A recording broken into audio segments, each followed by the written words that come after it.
नमस्कार साथियों। आज संवेदना फाउंडेशन के भारत के कई राज्यों पर विस्तार के लिए न्यूज़ CPS चैनल की ओर से धर्मवीर राही जी को बहुत बहुत बधाई। राही जी, आपका हमारे इस चैनल में स्वागत है। धन्यवाद। सामाजिक क्षेत्र में अब किन किन मुद्दों पर कार्य करना चाहते हैं?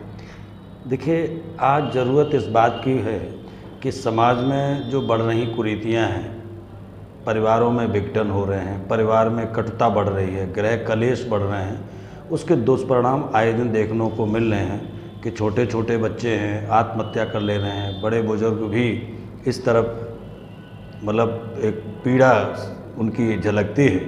तो हमारा मूल उद्देश्य ये है कि सामाजिक जीवन में हम लोगों को जागरूक करें और समाज की नैतिक जिम्मेदारियों के लिए उनको जागरूक करना है।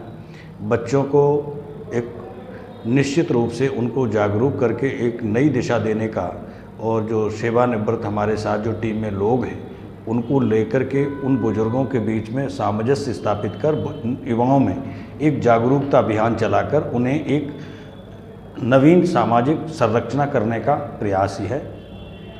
युवाओं में बढ़ती नशाखोरी, आत्महत्या जैसे आत्मघाती घटनाओं के मुख्य कारण क्या है? असली कारण है आर्थिक संकट। आर्थिक संकट के साथ साथ रोज़गार का न होना, बेरोजगारी का बढ़ता स्तर, छोटे छोटे उद्योगों का समाप्त होना, ये सब चीज़ें एक कारण बन गए हैं। दूसरी यही कारण है नशाखोरी का, क्योंकि परिवार में शादीशुदा लोग हैं, अब उनके बच्चों का खर्चा है, फीस इतनी महंगी हो गई है, स्कूलों में शिक्षा इतनी महंगी हो चुकी है, और जो महंगाई जो चरम सीमा पर है, वो निश्चित रूप से इस नशाखोरी का मूल कारण है। क्योंकि साधन नहीं है और ज़रूरतें, समस्याएं बरकरार बनी रहती हैं।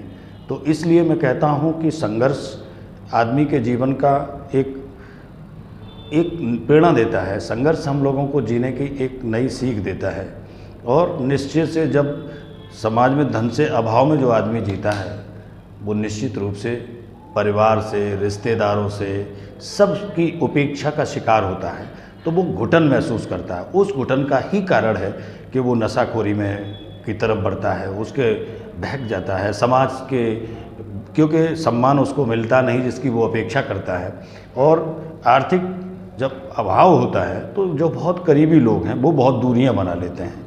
यही मूल कारण है इस नशाखोरी का।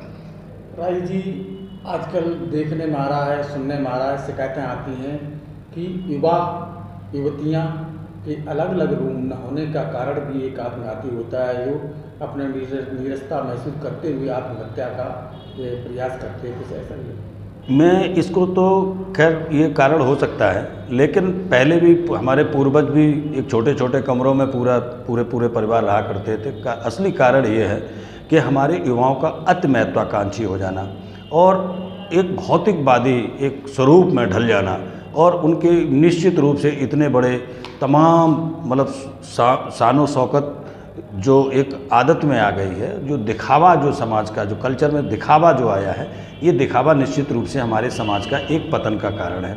और इस पर उसका असली कारण ये है कि हमारी बेटियां, पहले हमारे परिवार में जो बेटियां होती थी वो अपने दादी के पास या नानी के पास होती थी, माँ के पास सोया करते थे। हमारे परिवारों ने बेटियों को स्वतंत्र कर दिया है, मोबाइल सबके हाथ में है। तो निश्चित रूप से इस जो पाश्चात्य सभ्यता का जो फ़ोन, जो ये सबसे बड़ा जो फ़ोन का फोबिया है, ये हमारे समाज का, ये हमारे परिवारों का, ये हमारे नौजवानों के पतन का असली कारण है ये फ़ोन। क्यों? उसमें क्या क्या देख रहे हैं, क्या क्या नहीं देख रहे हैं, उससे क्या वो समझ पा रहे हैं, क्योंकि दृष्टि और दृष्टिकोण में अंतर है। एक विद्वान बुजुर्ग आदमी उसमें कथा सुनता है, नौजवान क्या देखेगा आप स्वयं अच्छी तरह जानते हैं। तो इसलिए हमें एक सबसे बड़ी क्रांति, सबसे बड़ा एक जो कारण है, इस फ़ोन पर युवाओं को फ़ोन से हमें नियंत्रित करने का एक सबसे बड़ा प्रयास करना पड़ेगा। राही जी, आप अपने संघर्ष और उत्पीड़न पर भी प्रकाश डालें ताकि युवा आपसे प्रेरणा ले सकें। देखिए चंद्रपाल जी, मैं बताऊं, मैं बहुत छोटे से एक गांव नंगला खुशहाली, उसमें मैं पैदा हुआ। मेरे पिताजी बहुत साधारण किसान थे, और हमारे गांव में भी कुछ दबंग किस्म के लोग थे। उन्होंने हमारी ज़मीनों पर कब्जा किया, और वहाँ से हम चूँकि नौकरी छोड़ के मजबूरी थी अपने परिवार को आगे लाने का, और मैं निश्चित मानता हूँ इस दिशा में हमने बहुत संघर्ष करते करते तमाम ज़मीनों पर भी विवाद हुए और मेरी ज़मीनों पर कब्जा भी कराया गया। मेरे जो जीविका के साधन थे, मेरे कॉलेज के खिलाफ FIR कराई गई। लेकिन मैं अपने आप में मैं अपने परिवार को धन्यवाद देता हूँ जिसका मेरा साथ मिला। लेकिन जब आदमी का वक्त ख़राब आता है तो मैं उन लोगों की बात कर रहा हूँ, मैं नाम नहीं लूँगा, नाम लूँगा तो वो उनका चेहरा बेनकाब हो जाएगा। चंद्रपाल जी, ऐसे ऐसे लोगों की हमने मदद की जिनका कोई दुनिया में नहीं था, कोई दुनिया में नहीं था, उनकी मदद की मैंने, पूरा जीवन लगा दिया। यहाँ तक कि आप आश्चर्य करेंगे कि इन लोगों की मदद करते करते इनको अमीर बनाने के चक्कर में हम फकीर हो गए। लेकिन आज जब 2017 में मेरे विद्यालय के खिलाफ कार्रवाई हुई तो मेरे सबसे पहले रिश्तेदारों ने किनारा किया, फिर सगे संबंधियों ने किया। लेकिन मुझे इनके दूर होने से बहुत ऊर्जा मिली और मैं तो कहता भी हूँ कि विरोध बुरे दिनों में कर नहीं कभी किसी से आस, परछाई भी साथ दे जब तक रहे प्रकाश।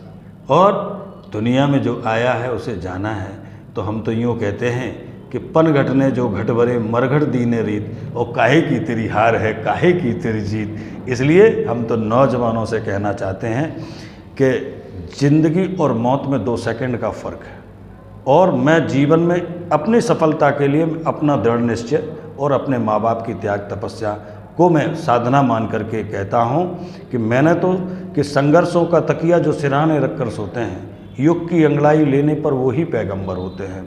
और हम तो एक बात और कहते हैं कि आज का जो परिवेश बदला है, दूरियां बढ़ रही हैं, परिवार में कहीं सामंजस्य नहीं, केवल दिखावे की ज़िंदगी है। पत्नी जा रहे हैं, घर में कलेश है, लेकिन बाहर जा रहे हैं तो लगता है कि साहब ये साथ है। साथ नहीं है, क्योंकि जब तक आपकी आर्थिक स्थिति जब तक खराब है, आप ये दुनिया में कोई शख्स ऐसा नहीं है माँ बाप के अलावा जो हर शख्स जो है आपकी संपन्नता का साथी है, विपन्नता में केवल माँ बाप साथी है। इसलिए जिन लोगों के साथ माँ बाप का आशीर्वाद है, माँ बाप का साथ है, वो दुनिया में कभी गलत रास्ते पर नहीं जा सकते, कभी उनका कोई बाल बांका नहीं हो सकता। लेकिन आज की जो परिदृश्य जो हमने देखा ना, आज जो समाज में है कि कहीं है कभी पीड़ा कभी आनंद है, प्राण से यह प्राण का अनुबंध है, देह कैसे गा सकेगी इस प्रेम को, प्रेम केवल आत्मा का ही छंद है। और एक सबसे बड़ी बात आपको बताता हूँ कि आज जो समाज में जो नीरसता है, विकृति है, आज कोई आदमी, क्योंकि हम तो कहते हैं कि जिंदगी को इस तरह चलने लगे हैं सांप, आदमी की शक्ल में पलने लगे हैं सांप, क्या पता किस मोड़ पर डसकर चले जाएं, ये रिश्ते और संबंधों के नाम पर पलने लगे हैं सांप। भाई, नौकरी सरकारी पाना बहुत टेढ़ी खीर हो गई है। आज के युवाओं को अपने रोजगार कैसे मिले? देखिए, सबसे बड़ी बात यह है कि जिनके पास योग्यता है, जिनके पास श्रम है और जिनके पास संघर्ष है, शिक्षा केवल नौकरी के लिए नहीं होती, व्यवसाय के लिए भी आज शिक्षा की ज़रूरत है, कृषि के लिए भी ज़रूरत है, व्यापार के लिए भी ज़रूरत है। पढ़ाई का उद्देश्य आदमी अपना एक संकल्प ले, शिक्षा हमारा उद्देश्य है। और जब हम शिक्षा को बिल्कुल समर्पण भाव से जब शिक्षा को अर्जित करेंगे तो निश्चित रूप से हम सफल होंगे। क्षेत्र कोई भी हो, हमारे देश में तमाम लोग हैं जो बहुत कम पढ़े लिखे हैं और विश्व में इतिहास लिखे बैठे हैं। तो ये देखिए, कहने का मतलब ये कि पथ उसको कैसे भटकाए जो पथ स्वयं बना सकता है, पथ उसको कैसे भटकाए जो पथ स्वयं बना सकता है। वर्तमान को ही कोई क्यों गाए जो भविष्य को गा सकता है। कवि चेतना जाग रही है मुग्धा सी, अरे कोई तबका धनी युवा ही सूरज की किरणों से आगे जा सकता है। पथ उसको कैसे भटकाए जो पथ स्वयं बना सकता है।